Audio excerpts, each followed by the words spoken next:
विजय की सरकार 6 महीने में क्या गिर जाएगी? क्या जिस सरकार को, जिस चेहरे को जनता ने दिल खोल कर वोट किया, जिस विजय ने देश के सामने इतिहास रच दिया, उन्हीं विजय के खिलाफ कोई खतरनाक साजिश हो रही है क्या? और अगर हो रही है तो इस साजिश में क्या दिल्ली की गुजरात लॉबी भी शामिल है? गुजरात लॉबी समझ रहे ना आप? क्या विजय किसी मुसीबत में फंसने जा रहे हैं? एक के बाद एक तमाम हेडलाइंस आपकी स्क्रीन पर होगी। माजरा क्या है, गहराई से समझिएगा। क्यों विजय की सरकार पर दावा किया जा रहा है 6 महीने में गिर जाएगी? देखिए हेडलाइंस, देखिए आपके सामने। 6 महीने में गिर जाएगी विजय की सरकार, डीएमके विधायक का दावा। शपथ ग्रहण में पत्नी बच्चों की गैर मौजूदगी पर दागे सवाल। अगली हेडलाइन देखिए, थलपति विजय की टीवी के सरकार 6 महीने में गिर जाएगी, स्टैलिन फिर बनेंगे सीएम, किसकी भविष्यवाणी? यानी हेडलाइंस में यह तक दावा किया जा रहा है कि स्टैलिन फिर से सीएम बनने जा रहे हैं। चल क्या रहा है पर्दे के पीछे? अगली हेडलाइन देखिए, 6 महीने में गिरी विजय सरकार, गिरेगी विजय सरकार, स्टैलिन फिर बनेंगे मुख्यमंत्री, किसने की भविष्यवाणी? और उसके बाद हेडलाइंस, 6 महीने भी नहीं चलेगी विजय की सरकार, डीएमके विधायक का दावा। अब यह दावा किसने किया, क्यों किया, और जब विजय बहुमत हासिल कर चुके हैं तो फिर इस दावे के मायने क्या है? आइए जरा समझने की कोशिश करते हैं कि थलपति विजय की सरकार को लेकर यह जो बड़ा दावा किया जा रहा है, क्या वाकई में सरकार खतरे में है? क्या विजय के खिलाफ कोई साजिश हो रही है? देखिए खबर क्या है, डीएमके के वरिष्ठ नेता हैं अनिता राधाकृष्णन। जी हां, यही हैं जिन्हें आप देख रहे हैं। राधाकृष्णन ने तमिलनाडु के मुख्यमंत्री जोसेफ विजय और उनकी टीवी के सरकार पर तीखा हमला बोला। मंच पर खड़े थे और मंच पर खड़े होकर एक भविष्यवाणी करते हैं। कहते हैं यह प्रशासन कुछ ही महीनों में ढह जाएगा, और दावा यह कि डीएमके के प्रमुख एमके स्टैलिन सत्ता में वापसी करेंगे। दक्षिण तमिलनाडु में पार्टी की एक सभा चल रही थी। अब समझिएगा, यह सभा जब चल रही थी तब उस वक्त सभा को संबोधित करते हुए तिरुचुतूर के विधायक हैं, उन्होंने एक घोषणा की कि सरकार अब महज 4 महीने ही चलेगी। कालथूर विधानसभा सीट है। स्टैलिन कार्यकाल का बचाव करते हुए अनिता राधाकृष्णन अब क्या कहते हैं, देखिए आपकी स्क्रीन पर। उन्होंने यह कहा कि हम चाहते हैं कि हमारे फ्लाईवर यानी कि जो नेता है एमके स्टैलिन, वो त्रिची विधानसभा से चुनाव लड़े। उन्होंने कालथोर को सिंगापुर बना दिया था और इसके बाद उन्होंने कालथूर के मतदाताओं की आलोचना करते हुए कहा कि उन्हें बेकार बताया। मतलब विधायक कह रहे हैं ये बेकार है, लेकिन साथ ही स्टैलिन की राजनीतिक वापसी पर अपना भरोसा भी दोहराया। जोर देकर यह कहा कि फ्लाईवर अगले मुख्यमंत्री होंगे, 4-6 महीने के अंदर ही हमारे नेता मुख्यमंत्री बन जाएंगे, यह सरकार गिर जाएगी। यानी कि स्टैलिन के विधायक कह रहे हैं। और इस बयान से यह साफ हो गया कि तमिलनाडु के चुनाव के बाद डीएमके और एआईडीएमके के बीच सत्ता को लेकर कोई ना कोई खिचड़ी पक रही थी। वैसे तो तमिलनाडु विधानसभा चुनाव में मिली करारी शिकस्त के बाद जो विपक्षी दल है डीएमके, एक समिति का उसने गठन कर दिया है। 36 सदस्यीय समिति हार के कारणों का विश्लेषण करेगी, आत्म मंथन करेगी।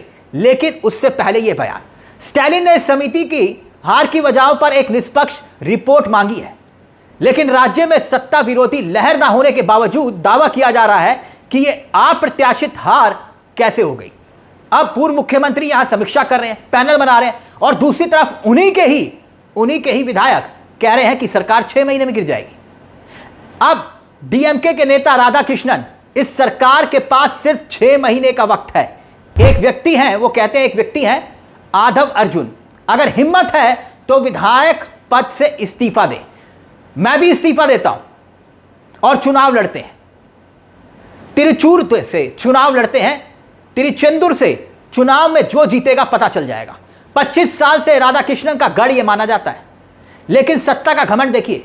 2001 में डीएमके के बड़े प्रतिनिधि एआईडीएमके के लिए यहां पर जो है चुनाव जीता, फिर वो डीएमके से चुनाव लड़े और 2009 में जीत। अब तक इन दावों को लेकर टीवीके ने अपनी प्रतिक्रिया नहीं दी, क्योंकि टीवीके का यह कहना है, विजय की पार्टी का यह कहना है कि भाई हम काम पर फोकस कर रहे हैं, विकास पर फोकस कर रहे हैं, हम तमिलनाडु पर फोकस कर रहे हैं। मगर विजय की पार्टी ने राज्य के चुनावी इतिहास में सबसे चौंकाने वाला नतीजा, सबसे चौंकाने वाले नतीजों में से एक दिया है। अब ऐसे में क्या यह बौखलाहट है, ये जो बयान आ रहे हैं? क्योंकि 234 सदस्यों वाली विधानसभा 108 सीटें एक तरफा जीती। डीएमके और एआईडीएमके के दशकों से चली आ रही सत्ता की अदला बदली का जो सिलसिला था ना, उसे विजय ने खत्म कर दिया। यानी सोचिए, इस जीत के साथ ही विजय ने राज्य में पिछले 62 सालों से बारी बारी से राज कर रही डीएमके एआईडीएमके दोनों के राजनीतिक वर्चस्व को पूरी तरह से खत्म कर दिया। इसीलिए क्या विजय के खिलाफ यह सब कुछ तैयारी हो रही है। टीवीके को बहुमत से 10 सीटें भले ही कम मिली थी, 10 सीटें, कम से कम 10 दिनों तक सियासी उठापटक चली, लेकिन विजय ने बहुमत शानदार तरीके से हासिल किया। बाद में टीवीके ने कांग्रेस, वामपंथी दल सबके साथ समर्थन हासिल किया और बहुमत का आंकड़ा पार किया। जब शपथ ली और शपथ लेने के बाद विजय ने क्या किया, विजय ने जब सदन में बहुमत, विश्वास मत हासिल किया तो बहुत आसानी से हासिल कर दिया और ऐसा हासिल किया कि विरोधी हक्के बक्के रह गए, क्योंकि विजय के पक्ष में 144 वोट पड़े, यानी कि 144 बनाम 22 मतों से विश्वास मत भी हासिल विजय ने आसानी से कर दिया। मतलब यूं समझिए कि यहां भी विजय ने विरोधियों को चारों खाने चित कर दिया, उनकी उम्मीदों पर पानी फेर दिया। विश्वास मत के दौरान बकायदा एआईएडीएमके के कुछ विधायकों ने अपनी ही पार्टी के खिलाफ जाकर विजय के पक्ष में आकर वोट कर दिया। सरकार बनने के बाद से ही विजय नियुक्तियों पर नियुक्तियां कर रहे हैं, प्रशासनिक फेरबदल कर रहे हैं, अपने फैसलों से विजय एक नजीर पेश कर रहे हैं और विजय की सरकार को अब विपक्ष घेरने की तैयारी कर रहा है, यह कहते हुए कि यह अस्थिर सरकार है, जबकि टीवीके इन दावों को पूरी तरह से खारिज कर रही है। अब ऐसे में क्या 6 महीने की ही सरकार है विजय की, और विजय जो धड़ाधड़ फैसले ले रहे हैं, और इसके बाद विजय ने मुख्यमंत्री पद की शपथ जो ली, बाद में विधानसभा में विश्वास मत हासिल किया, तो सवाल यह कि क्या यह बौखलाहट में दिया गया बयान तो नहीं है, या वाकई में कुछ चल रहा है पर्दे के पीछे। विजय की सरकार गिर जाएगी क्या, या फिर वाकई में अब विजय के खिलाफ कुछ भयंकर तरीके से पर्दे के पीछे चल रहा है। सरकार बनते ही बहुमत हासिल करते हुए कोई साजिश का खेल तो शुरू नहीं हो चुका, क्योंकि विजय जिस तरह से फैसले ले रहे हैं, जिस तरह से जनता के बीच चंद ही दिनों के भीतर अपने फैसलों से छाप छोड़ रहे हैं, बड़े बड़े सत्ता के मथाधीश रहे तमिलनाडु की सियासत में, वो परेशान दिख रहे हैं। क्योंकि अगर विजय ने अपने पैर सत्ता में जमा लिए तो फिर डीएमके और एआईडीएमके के बीच दशकों से चली आ रही ये सत्ता की वर्चस्व की लड़ाई खत्म हो जाएगी। आपको क्या लगता है कि क्या वाकई में विजय के खिलाफ यह खेल अब शुरू हो चुका है? खैर, जो भी हो, इतना तो जरूर है कि तमिलनाडु की राजनीति में ऐतिहासिक सत्ता परिवर्तन के बाद अब सियासी जुबानी जंग तेज होती जा रही है, क्योंकि जब बयानबाजी तमिलनाडु के टीवीके और डीएमके के बीच बढ़ती कड़वाहट को दर्शाती है तो संकेत साफ है कि तमिलनाडु में आने वाले वक्त में कुछ बड़ा होने वाला है।